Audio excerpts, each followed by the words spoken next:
Bonjour à tous. Donc, aujourd'hui, on va vous présenter un petit peu Auth0, qui nous sommes, ce qu'on fait. Je serai accompagné de mon client de chez Terega qui va vous expliquer un petit peu son cas d'usage sur la partie SIAM.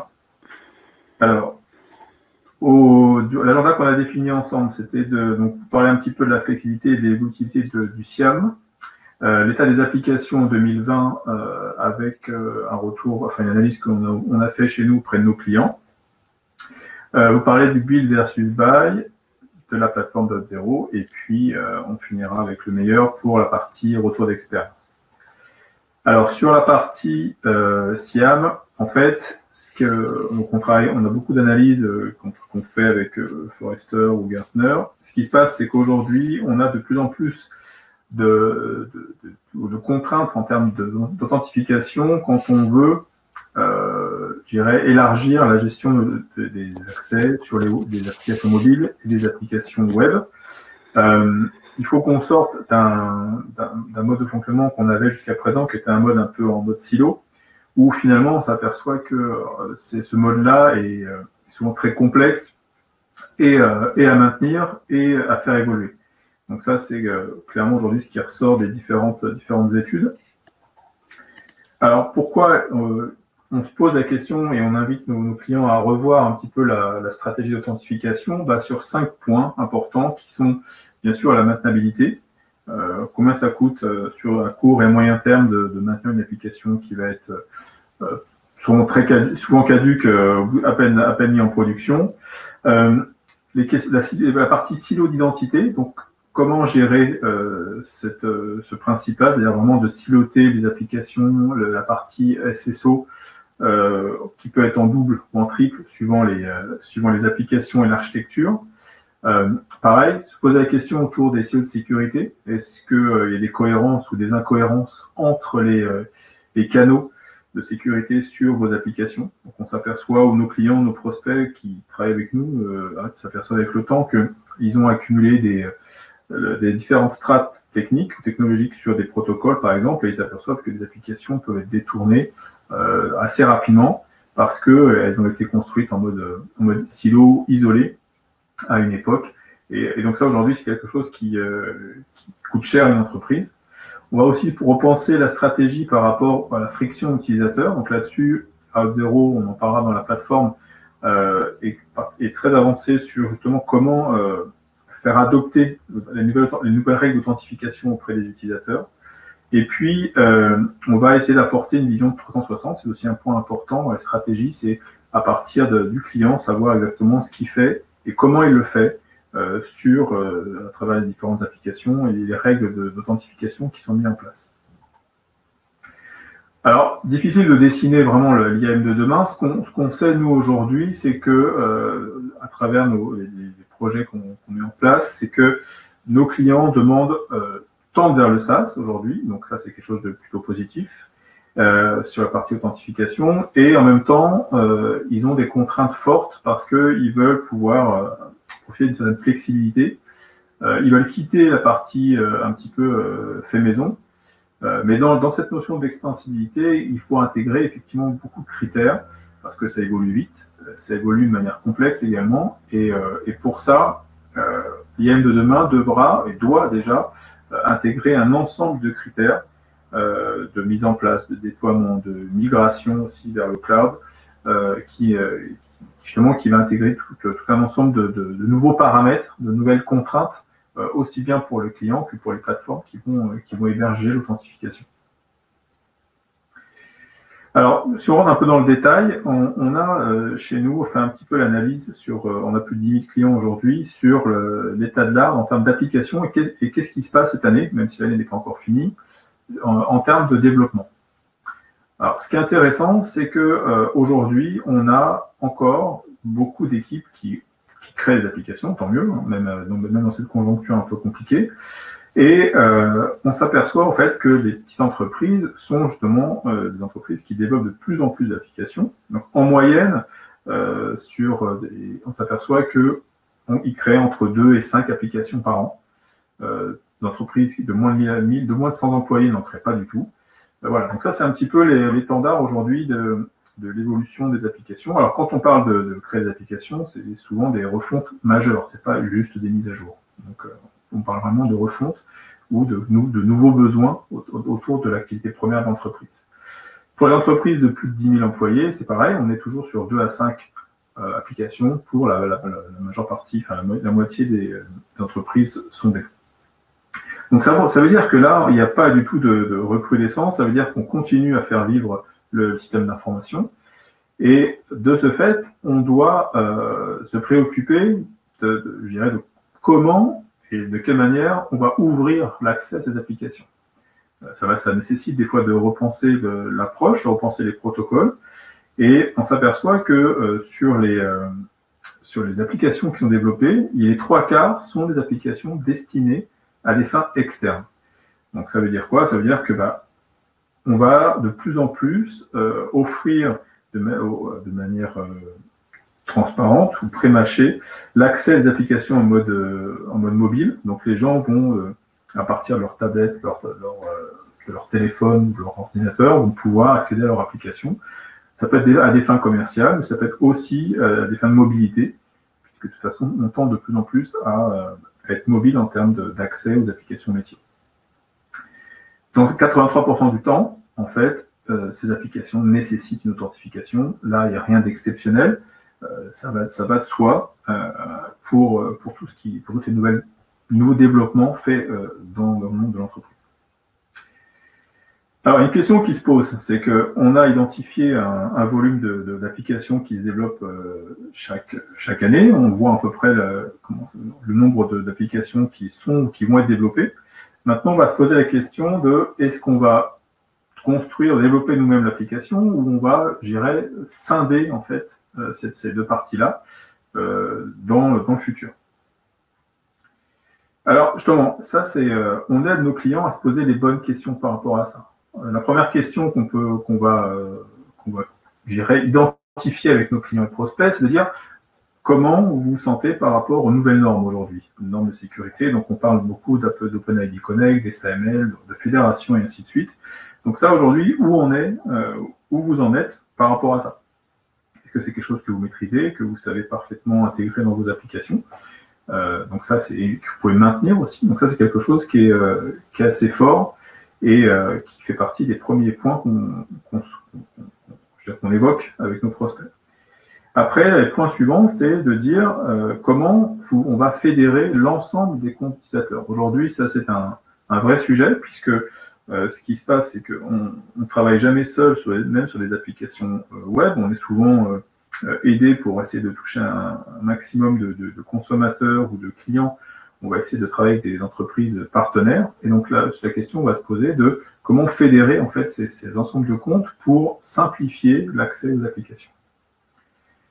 Avec mes applications sur les domaines différents, dois-je gérer des connexions séparées? Donc ça, c'est justement ce qu'on essaye d'éviter de faire, parce qu'on retomberait dans un mode silo, mais c'est quelque chose qui revient régulièrement parce que l'entreprise a évolué sur les 10 dernières années, parce qu'elle a fait des rachats ou qu'elle a subi un rachat, et qu'elle doit travailler dans un système d'information qui est assez hétérogène. Donc la question se pose de dire, voilà, je travaille avec énormément de domaines, comment je pourrais, est-ce que je serais en capacité de gérer les connexions de manière séparée?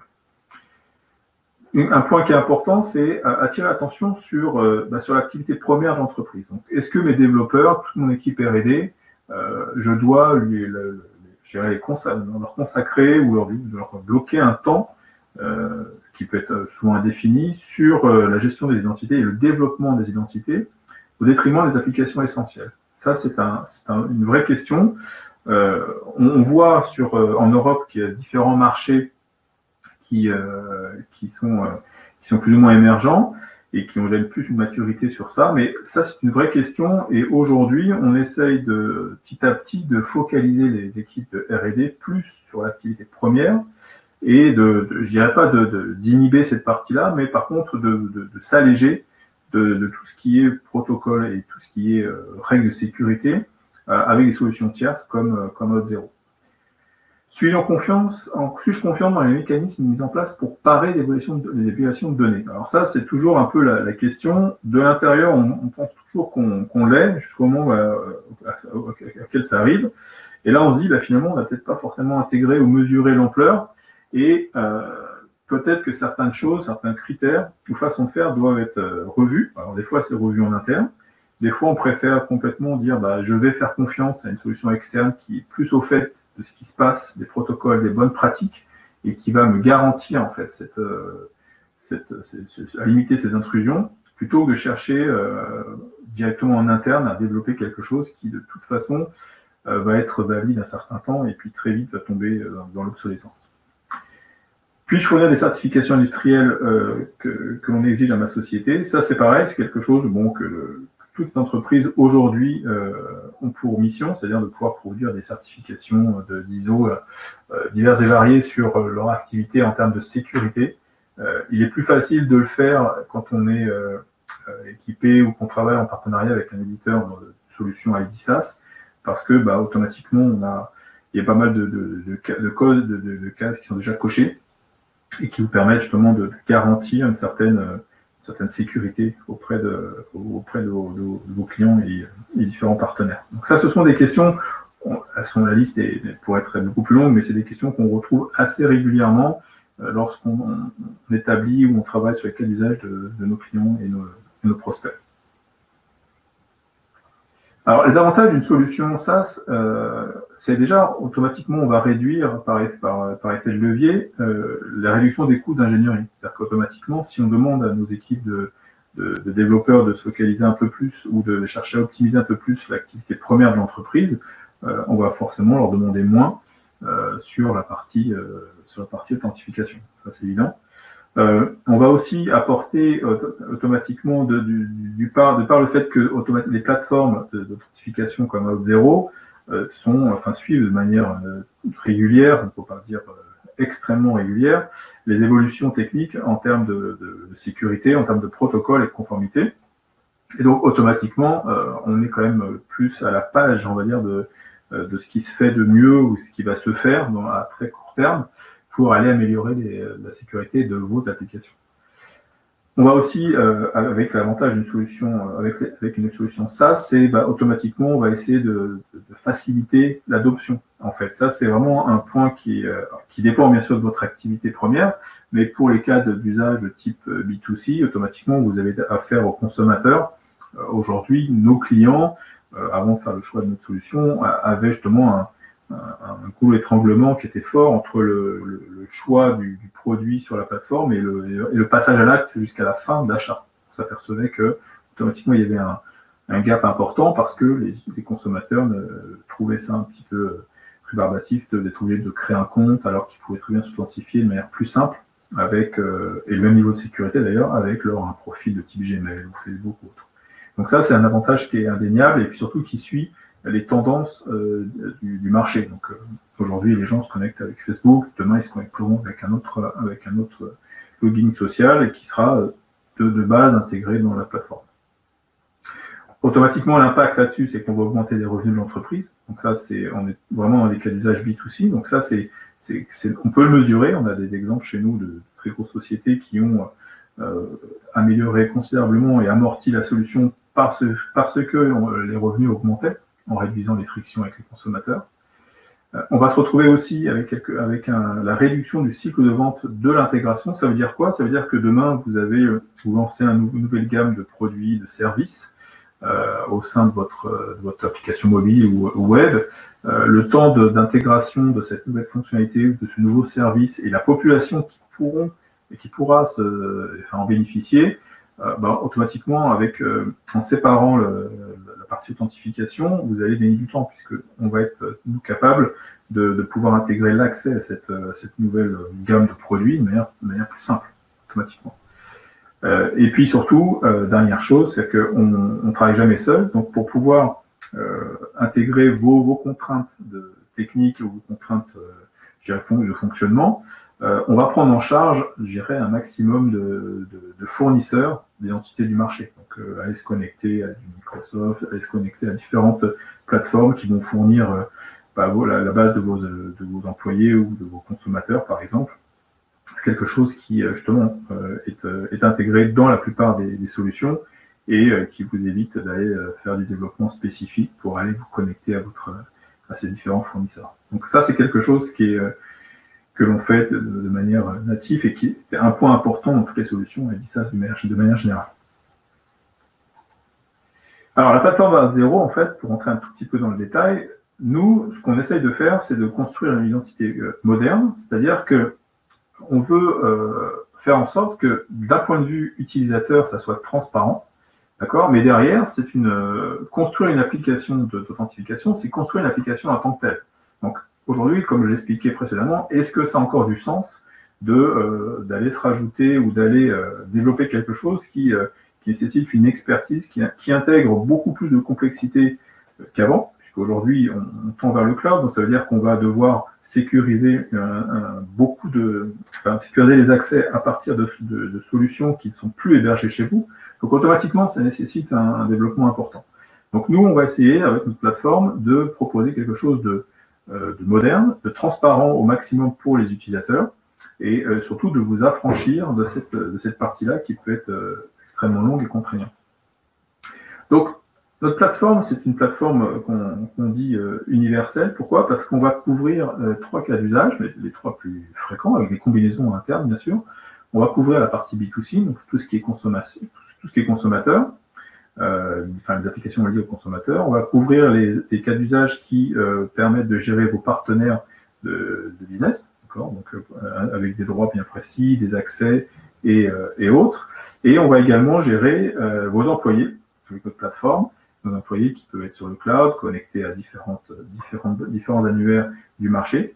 Donc ça, c'est l'objet. Donc on n'a qu'une seule plateforme. Cette plateforme-là va avoir en entrée vos applications web, vos applications mobiles. On va gérer aussi, bien sûr, tout ce qui est machine-to-machine à travers des API calls. Et certaines applications IoT qui sont en mesure de nécessiter un jeton de sécurité pourront être intégrées dans la plateforme. On va se connecter, bien évidemment, à vos bases de données. Donc, on est capable, Auth0 fournit une base de données intégrée à la plateforme, mais on est capable d'aller récupérer ou se connecter à vos bases existantes pour aller, démultiplier les règles de gestion en termes d'authentification, mettre d'authentification tierce, par exemple, si vous devez récupérer une partie d'information quelque part. Enfin, on est capable, donc on intègre l'existant, évidemment. On va, bien évidemment, intégrer des connexions d'entreprise. Donc, quand on parle de connexion d'entreprise, ça veut dire qu'on va aller se connecter à vos annuaires pour aller y intégrer du SSO, c'est en natif dans la solution. On va bien évidemment intégrer un gros volet chez nous qui est la partie authentification, donc qui va être présenté juste après. Et derrière, on va avoir toute une batterie d'outils qui vont permettre de faire de gestion de vos utilisateurs, de faire de la sécurité adaptive, c'est-à-dire qu'on va être capable de mettre en relief certains goulots d'étranglement quand on s'aperçoit que des populations de gens chez vous ont des soucis à pouvoir créer un mot de passe ou du moins oublier leur mot de passe, donc vous nécessiterez peut-être de revoir certaines règles. On va vous aider là-dessus. Analyser les comportements sur les tenantes applicatifs que vous avez créés. Et puis éventuellement intégrer d'autres process, d'autres API avec la plateforme Auth0. Ça évolue sans cesse. Aujourd'hui, on intègre énormément de SDK dans la plateforme. Et donc, on a une plateforme qui est assez ouverte, justement, pour pouvoir intégrer l'existant et puis là, rendre une solution extensible.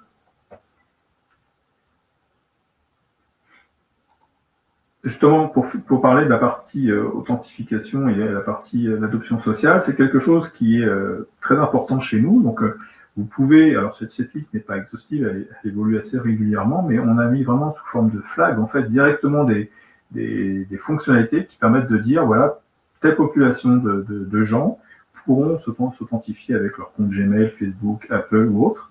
Et pour ce faire, on va activer le flag, récupérer le code derrière qui est déjà prédigéré et vous allez pouvoir intégrer dans votre application, le tester sur votre tenant applicatif ou les tenantes applicatifs, parce que c'est important de préciser que chez Auth0, on n'a pas de limitation de tenante avec la version Enterprise, et donc de ce fait, vous pouvez assez facilement dupliquer des applications en mode test, intégration, développement, et s'assurer que ça tourne, que vous pouvez tester une population, tester un lieu géographique éventuellement. Il y a tout un ensemble de règles disponibles, mais on a cette capacité-là à ouvrir totalement l'accès et l'adoption sociale aujourd'hui, en fonction de la criticité de l'application derrière, est un moyen de faire adhérer justement les gens aux différentes solutions lorsque c'est le cas. Et là, dans la situation, dans la période dans laquelle on vit, c'est de plus en plus vérifié.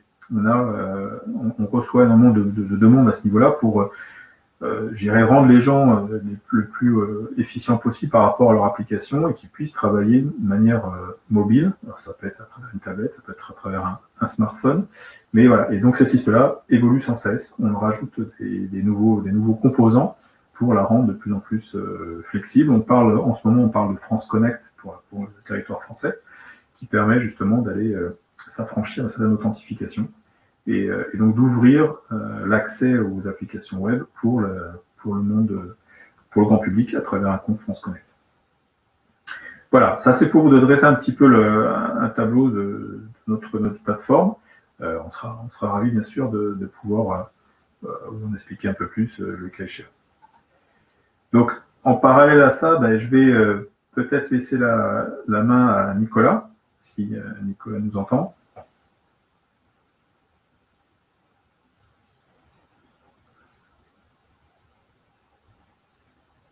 Allô, allô?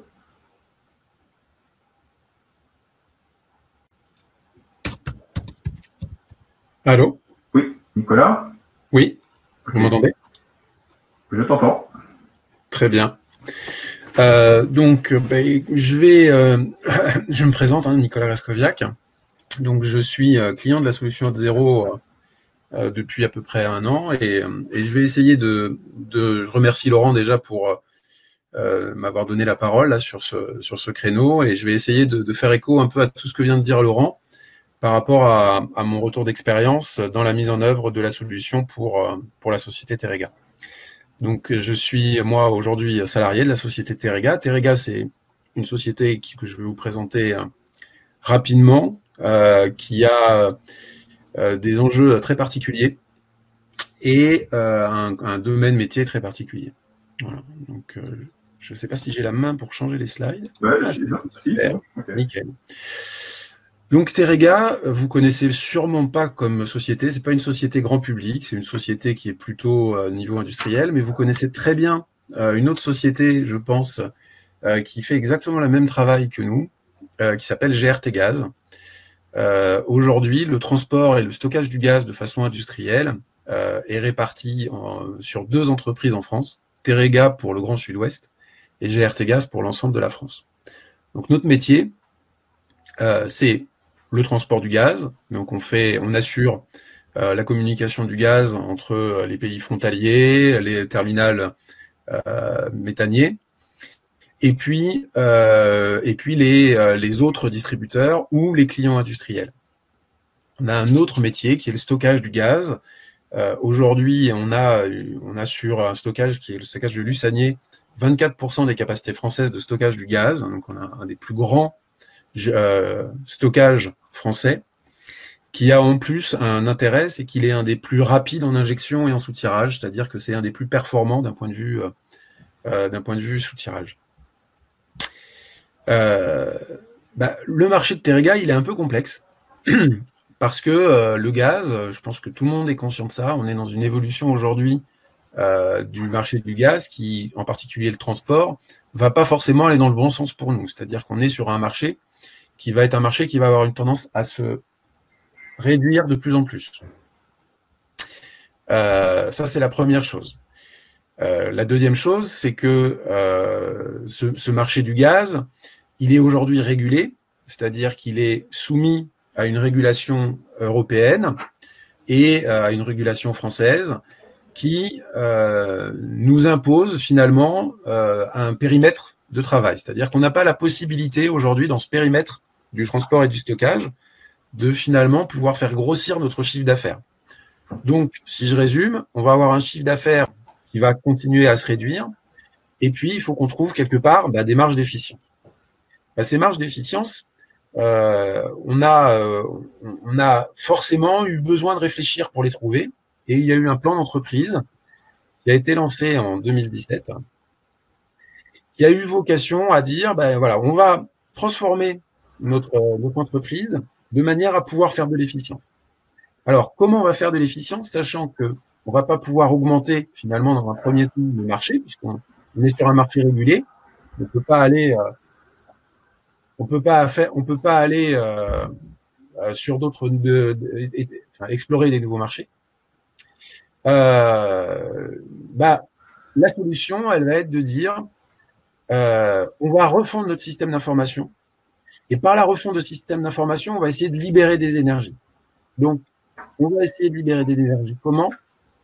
En récupérant des bras qui faisaient des actions et des tâches, des activités qui ne créaient pas de valeur pour l'entreprise, en utilisant des solutions finalement qui sont disponibles sur le marché, même si elles sont plus, on va dire, rigides que ce qu'on aurait pu faire en interne. On va arrêter de consommer de l'énergie sur des choses qui ne créent pas de valeur pour l'entreprise et on va se concentrer sur notre cœur de business. Donc pour ça, on a vraiment eu besoin de faire tout un tas d'opérations. Donc la première a été une réorganisation de l'entreprise, en tout cas de la DSI, selon trois modèles, enfin trois secteurs: le business, le service et l'infrastructure. Le business dans lequel on a le droit, parce que c'est un créateur de valeur, de faire des choix techniques et de faire des choix technologiques un peu spécifiques et d'aller vers des solutions finalement customisées. Le service, sur lequel on n'a absolument plus le droit de faire des solutions customisées, où il faut qu'on aille vers des solutions SaaS. Donc ça, je pense que tout le monde a entendu parler de Coupa, tout le monde a entendu parler de Workday, tout le monde a entendu parler de Federis, qui sont des solutions SaaS qui permettent de gérer finalement les grands cas supports de l'entreprise. Et ben nous, on a décidé quasiment de tous les prendre. C'est-à-dire qu'on a décidé de migrer de manière assez radicale toutes nos applications internes vers des applications SaaS dès qu'elles étaient support. Ça veut dire aussi qu'on a basculé de la suite Office à la suite Google, qu'on est passé G Suite de manière complète et on est en train de finaliser l'équipement de tous nos utilisateurs en Chromebook pour se dégager complètement de la partie système d'exploitation et gestion de systèmes d'information, on va dire, classique avec un AD. Et puis côté infrastructure, on a créé finalement une branche qui doit choisir les outils, mettre en place les outils pour que tout ça se passe dans le mieux du monde. Ça a eu aussi des conséquences sur l'organisation. On est passé d'un cycle en V pour l'ensemble des projets à de l'agilité. Et puis on s'est radicalement tourné vers le DevOps.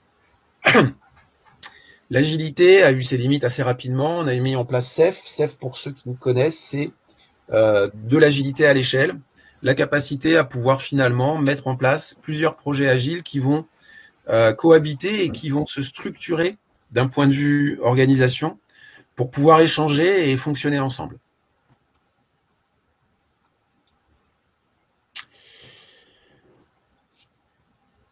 Une fois qu'on a dit ça, on s'est attaqué au sujet de l'identité. C'est-à-dire que l'identité, il fallait passer d'un monde où finalement on était dans un bastion géré par une AD, où on avait un modèle qui était plutôt bien fait, plutôt bien ficelé, qui fonctionnait plutôt pas mal. Et la question, c'est comment, une fois qu'on est passé à ça, on va vers quelque chose qui ressemble beaucoup plus à du Zero Trust, c'est-à-dire la possibilité de contrôler les accès sur des applications qui ne sont plus hébergées chez nous, la possibilité de continuer à contrôler les accès sur les applications qui restent hébergées chez nous, la possibilité de créer de nouvelles applications. Et on avait donc des contraintes fonctionnelles, continuer à faire marcher nos applications existantes et nouvelles, la capacité à pouvoir proposer des API, la conformité et la RGPD, des fonctions essentielles sur la détection de branches, sur le XBAC, donc tout ce qui va être RBAC, mais aussi ABAC, la gestion par les attributs, ou GBAC, la gestion par les graphes. Le SATA-WAD, c'est quelque chose qui a été on va dire, institutionnalisé par la société... ça va me revenir. Je l'ai perdu, excusez-moi. Par une société... bon, c'est pas grave, tant pis. Mais l'idée, c'est de pouvoir utiliser n'importe quel appareil mobile depuis n'importe où avec n'importe quelle population. Et puis, une typologie de population un peu particulière chez nous. On est finalement, on a besoin de gérer nos clients, mais nos clients directs, c'est une population qui est assez restreinte. On a dit tout à l'heure, les grands transporteurs et puis les industriels, ça représente à peu près une 50aine de clients. Par contre, on a une population de parties prenantes qui est très importante. C'est-à-dire que nous, notre sujet, c'est plutôt les parties prenantes que les clients. Et les parties prenantes aujourd'hui, ça représente à peu près 4 à 5 000 personnes chez nous, qui sont susceptibles d'interagir avec nous, que ce soit les institutionnels, que ce soit les riverains des canalisations, que ce soit les personnes qui interviennent sur les chantiers, les prestataires ou les prestataires informatiques. On avait un certain nombre de contraintes techniques, on voulait absolument une solution SaaS first. On voulait pouvoir s'adapter à tous les protocoles et avoir une possibilité d'ouverture dans cette solution avec des API pour pouvoir la piloter et puis l'intégration à nos propres systèmes sur les logs et sur les différents environnements qu'on avait déjà mis en place. Une fois qu'on avait dit tout ça, il a fallu faire un choix. Donc le choix, il s'est fait sur le type de plateforme, le prix, la souplesse contractuelle, l'exhaustivité des besoins et l'ouverture de la plateforme. Donc la particularité sur le prix, c'est qu'on a eu beaucoup de difficultés à trouver une plateforme où le modèle de prix était cohérent avec notre usage. J'ai dit 5000 personnes, mais on voit bien que ces 5000 personnes, elles vont se connecter de manière très faible à nos systèmes. C'est-à-dire que si je prends un riverain, il va se connecter peut-être 2 fois ou 3 fois dans toute sa vie sur nos systèmes, essentiellement au moment où il va y avoir un changement de propriétaire, par exemple, de terrain. Donc, c'est des gens qui ne vont pas se connecter de manière très insistante sur nos systèmes, mais on va avoir beaucoup de comptes à gérer.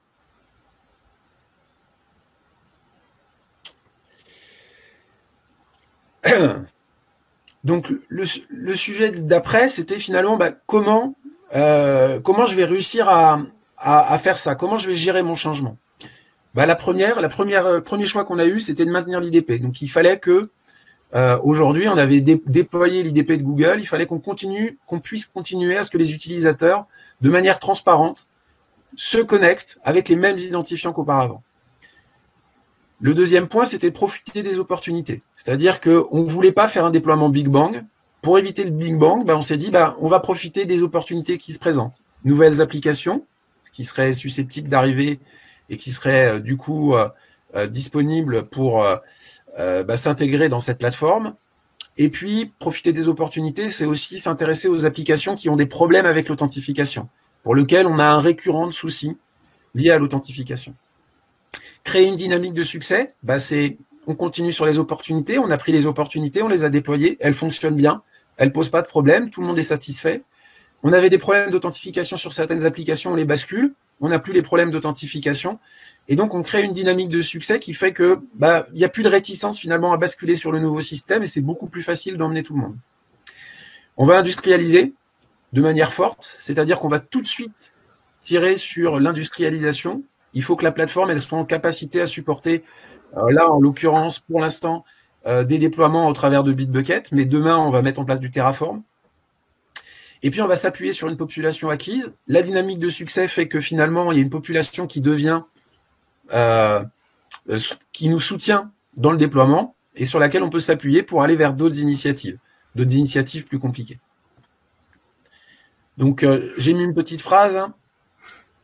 Dans cette stratégie finalement de déploiement de la solution, on n'a pas cherché à faire le Big Bang, on a cherché à avancer à un rythme raisonnable, mais à avancer et à progresser toujours. Le planning de la mise en place de la solution S0, il est assez intéressant parce qu'il est relativement court. On a fait le choix de la solution en décembre 2019. On a fait des expérimentations et la contractualisation sur Q1. On a ouvert le service aux premières applications sur Q2. Et à partir de Q3, on a commencé à affiner la gestion des accès. À ce jour, on a 72 applications qui ont été déployées. On a à peu près 2776 sessions par semaine. Alors, c'est encore bougé. Cette semaine, on est à 4000. Et on a 400 utilisateurs actifs. Et cette semaine, on est à 600 utilisateurs actifs. Donc, c'est des chiffres qui bougent en permanence et qui avancent assez vite. On a déjà commencé à déployer un certain nombre de fonctionnalités qui étaient essentielles pour nous. La possibilité de synchroniser notre référentiel d'entreprise. C'est-à-dire qu'on avait pas des identités, mais des individus, des personnes, donc des clients, des salariés, des prestataires, qui n'étaient pas des identités. Il fallait que tout ça, on le synchronise et qu'on le transforme en identité. Donc ça, c'est déjà mis en place. On avait une problématique d'exposition d'API par Apigee. On a un choix aujourd'hui technique qui a été de dire que toutes les API qu'on produit en interne sont sécurisées par Apigee, qui est une plateforme API Gateway de Google. Donc ce choix, il nécessitait de vérifier que on était bien capable de continuer à fonctionner avec la solution Auth0 branchée sur Apigee.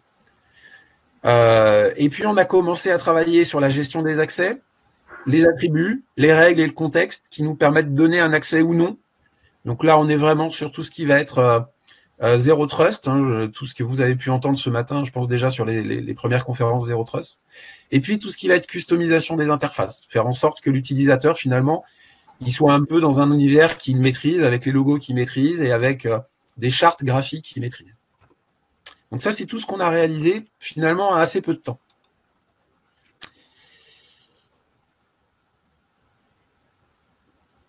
Qu'est-ce qui nous reste à faire? Quel est encore le chemin à parcourir pour avoir une solution qui soit vraiment encore plus efficace? C'est la meilleure prise en compte du contexte. Aujourd'hui, on n'est pas allé suffisamment loin dans la prise du contexte. On n'est pas encore à dire que la personne, parce qu'elle essaye de se connecter à cette application et parce qu'elle est de droit d'administration, alors il faut que je lui mette en place la double authentification. On a déjà mis en place des choses du genre parce qu'elle est prestataire et qu'elle se connecte de nuit, alors il faut mettre en place la double authent. Mais on n'a pas encore affiné tellement les règles, il faut vraiment qu'on y travaille. L'accès XBAX aux applications, ça c'est vraiment la capacité pour nous de mettre en place, dans un monde idéal, quelque chose qui serait basé sur du graphe. Et la solution d'Auth0, elle est plutôt souple à ce niveau-là, c'est-à-dire qu'elle est vraiment ouverte et elle permet vraiment de mettre en place toutes les solutions, tous les modèles de gestion d'accès qu'on pourrait imaginer. Un peu plus d'intégration avec les outils ETSM pour justement tout ce qui va être demande d'accès et délégation d'accès, par exemple. Un portail utilisateur qu'on est en train de construire, qu'on va commencer à démarrer, je pense, si tout va bien, d'ici le début de l'année, donc qui intégrera tout ce qui est GDPR, tout ce qui va être self-service, gestion des API et des mots de passe, et puis un lanceur d'application qui va permettre de se connecter à toutes les applications pour lesquelles j'ai des droits. Et puis une intégration avancée avec le SI, donc tout ce qui va être MDM pour la gestion des devices, et tout ce qui va être conformité RGPD un peu avancé, c'est-à-dire vraiment la capacité application par application à pouvoir valider mon consentement sur l'usage de mes données.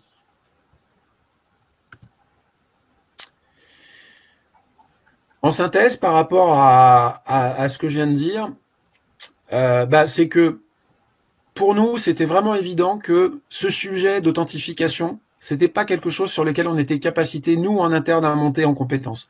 On était capable de monter en compétence sur le sujet de l'IAM, sur le sujet des identités, mais pas de l'authentification. L'authentification, c'est des normes, des protocoles, tout un tas de choses qui nous, sans nous dépasser, finalement, n'aurait eu aucun sens qu'on s'attache à les développer ou à les maîtriser en interne. C'est un sujet qui est un domaine qui évolue très vite, et donc on préfère s'appuyer sur des gens qui font ça, et qui le font très bien, et qui font que ça, et qui vont concentrer tous leurs efforts à eux suivre la norme et suivre les évolutions.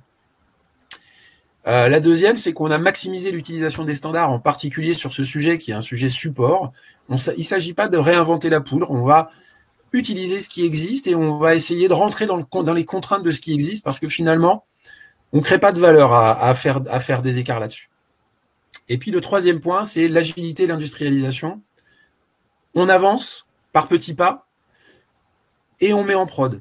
C'est-à-dire qu'on s'interdit d'avoir une vision où on se dit quand le système sera prêt, on va l'utiliser. Parce que si on attend ça, finalement, ça va durer une éternité. Donc ça veut dire que dans un premier temps, on n'a pas forcément des règles fines, on a des règles un peu larges. Les internes peuvent accéder aux applications et pas les externes, et les externes peuvent y accéder. Et puis progressivement, on va déployer des modèles qui vont être de plus en plus fins et de plus en plus précis, que ce soit sur les applications, que ce soit sur les règles d'accès, que ce soit sur le modèle d'accès. Voilà, donc vraiment, en synthèse, Auth0, c'est vraiment une solution qui nous accompagne et qui permet vraiment de faire ces choses-là, c'est-à-dire à la fois l'agilité et à la fois de ne pas avoir à se poser de questions sur la norme et sur les authentifications.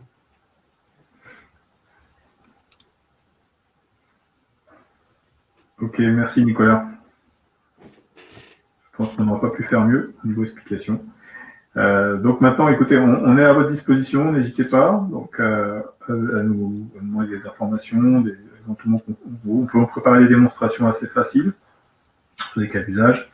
Donc, on reste à votre disposition, bien sûr, quand vous le souhaitez. Vous pouvez venir échanger avec nous sur des cas d'usage B2C. Ce qu'on n'a pas évoqué dans les slides, c'est qu'en fait, bien évidemment, on peut combiner du B2B, B2C.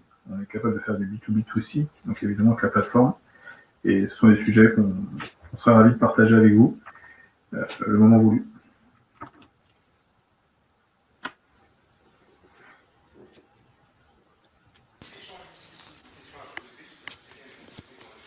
Merci beaucoup à tous les deux. Je ne sais pas si il y a des gens qui souhaitent poser quand même des questions. Il vous reste 2 petites minutes. Ok.